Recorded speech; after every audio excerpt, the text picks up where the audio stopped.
Kerugian materi akibat terbakarnya sejumlah toko dan rumah di Bula, Seram bagian timur, Selasa kemarin ditaksir mencapai 9 miliar rupiah.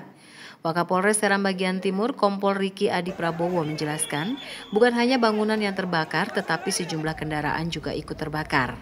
Dari kerugian korban jiwa, nihil, tapi untuk kerugian material kurang lebih 9 miliar rupiah, dengan rincian 7 buah toko, 2 unit rumah warga, 1 unit kos-kosan, 1 unit kendaraan roda 4, dan 2 unit kendaraan roda 2. Karyawan salah satu toko, Yusuf Sirajudin, mengatakan saat melayani pembeli di meja kasir, ia mendengar ada pembeli yang menyebut kebakaran.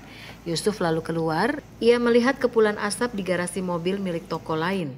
Yusuf kemudian memberitahu rekan kerjanya dan mereka bersama sejumlah warga berusaha memadamkan api dengan peralatan seadanya. Namun api begitu cepat membesar. Hingga kini polisi masih terus menyelidiki penyebab kebakaran di lokasi ini. Dugaan sementara akibat arus pendek listrik. Dari Seram bagian timur, kontributor TVRI Mansyur Boynau melaporkan.